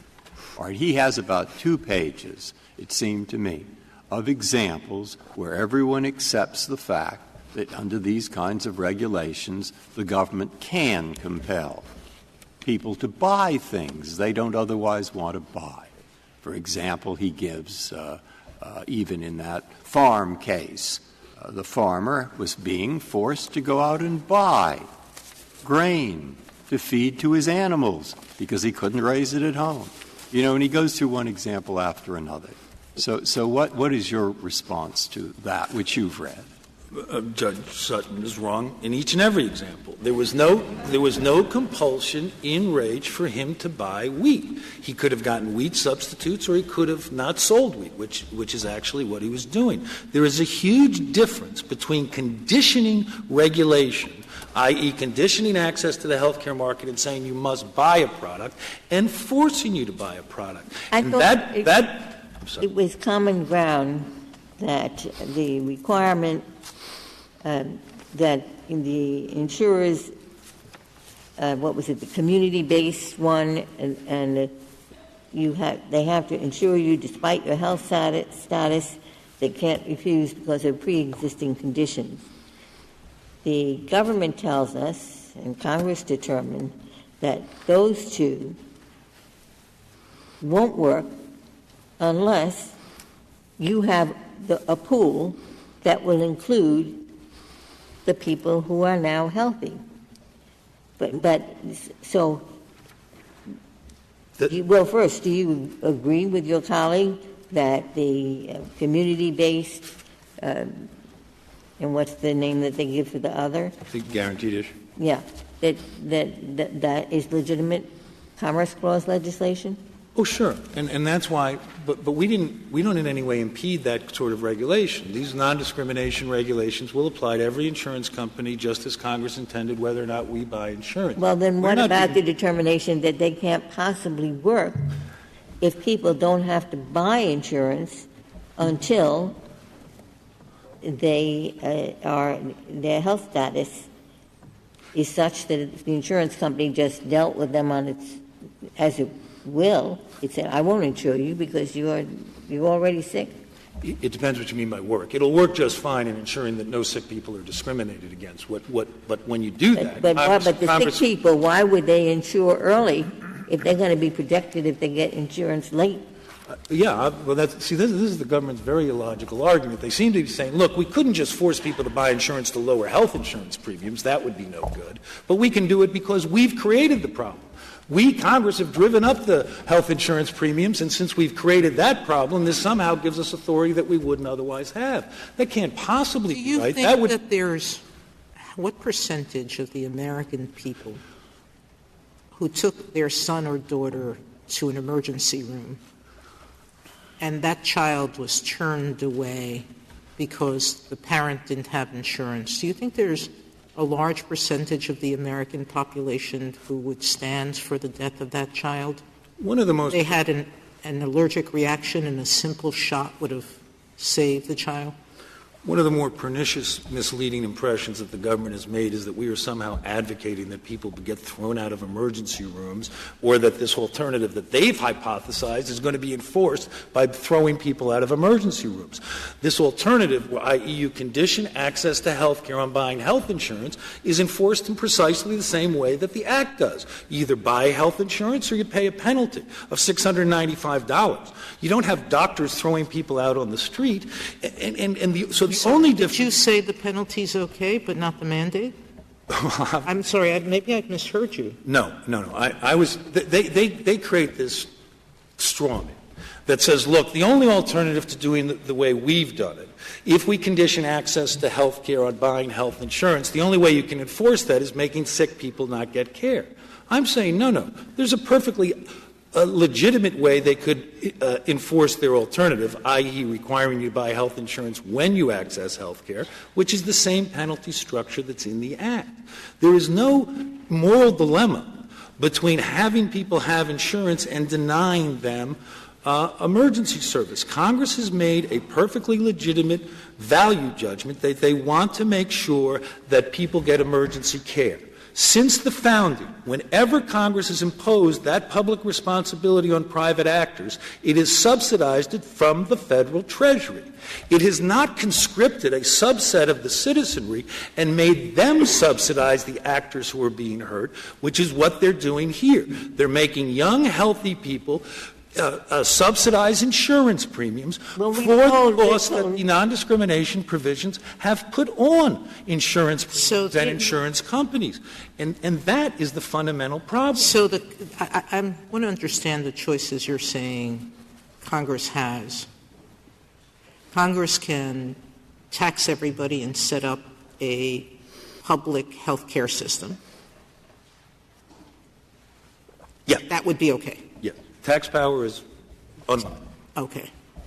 Congress can, or are you taking the same position as your colleague? Congress can't say we're going to set up a public health system, but you can get a tax credit if you have private health insurance because you won't access the public system. Are you taking the same position? There may have been some confusion in your prior colloquy. I fully agree with my brother Clement that a direct tax would be unconstitutional. I don't think he means to suggest, nor do I, that a tax credit that incentivizes you to buy insurance creates problem. Congress incentivizes all kinds of activities. If they gave us a tax credit for buying insurance, then it would be our choice whether or not that makes economic sense. So how's that different than this Act, which says if a taxpayer fails to meet the requirement of having minimum coverage, then they are responsible for paying the shared responsibility payment? The difference is that the taxpayer is not given a choice. It's the difference between banning cigarettes and saying I'm going to enforce that legal ban through a $5 a pack penalty and saying, look, if you want to sell cigarettes, fine, I'm going to charge you a tax of $5 a pack. And I think that's what's happening, isn't it? No, I thought that everybody was paying, what is it, $10 a pack now? I don't even know the price. It's pretty high. Right. I think everybody recognizes that it's all taxation for the purposes of dissuading you to buy it. That's precisely my point. And everyone intuitively understands that that system is dramatically different than saying cigarettes tomorrow are illegal. It is different. It is different. Okay. I agree with that. But you pointed out, and I agree with you on this, that the government set up these emergency room laws. The government set up Medicaid. The government set up Medicare. The government set up CHIP. And there are 40 million people who don't have the private insurance. In that world, the government has set up commerce. It's all over the United States. And in that world, of course, the decision by the 40 million not to buy the insurance affects that commerce, and substantially so. So I thought the issue here is not whether it's a violation of some basic right or something to make people buy things they don't want, but simply whether those decisions of that group of 40 million people substantially affect the interstate commerce that has been set up in part through these other programs. So that's the part of your argument I'm not hearing. Please. It is clear that the failure to buy health insurance doesn't affect anyone. Defaulting on your payments to your health care provider does. Congress chose, for whatever reason, not to regulate the harmful activity of defaulting on your health care provider. They used the 20% or whoever among the uninsured as a leverage to regulate the 100% of the uninsured. I agree that that's what's happening here. Okay. And the government tells us that's because the insurance market is unique, and in the next case it'll say the next market is unique. But I think it is true that if most questions in life are matters of degree, in the insurance and health care world, both markets, stipulate two markets, the young person who's uninsured is uniquely, proximately very close to affecting the rates of insurance and the cost of providing medical care in a way that is not true in other industries. That's my concern in the case. And I may be misunderstanding you, Justice Kennedy. I hope I'm not. Sure, it would be perfectly fine if they allowed you do actuarial risk for young people on the basis of their risk for disease, just like you judge flood insurance on the homeowner's risk of flood. One of the issues here is not only that they're compelling us to enter into the marketplace, they're prohibiting us from buying the only economically sensible product that we would want, catastrophic insurance. Everyone agrees the only potential problem with a 30-year-old is he goes from the healthy 70% of the population to the unhealthy 5%. And yet Congress prohibits anyone over 30 from buying any kind of catastrophic health insurance. And the reason they do that is because they need this massive subsidy. Justice Alito, it's not our numbers. CBO said that injecting my clients into the risk pool lowers premiums by 15 to 20%. So, Justice Kennedy, even if we were going to create exceptions for people that are outside of commerce and inside of commerce, surely we would make Congress do a closer nexus and say, look, we're really addressing this problem. We want these 30-year-olds to get catastrophic health insurance. And not only did they deprive them of that option. And I think that illustrates the dangers of giving Congress these plenary powers, because they can always leverage them. They can always come up with some public policy rationale that converts the power to regulate commerce into the power to promote commerce, which, as I was saying before, is the one that I think is plenary. Mr. Carvin, a large part of this argument has concerned the question of whether certain kinds of people are active participants in a market or not active participants in a market.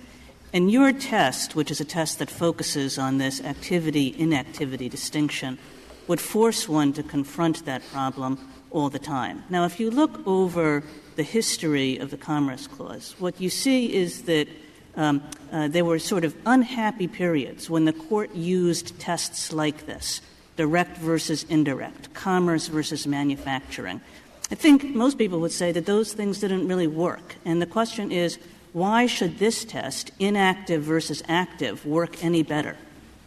The problem you identify is exactly the problem you would create if you bought the government's bogus limiting principles.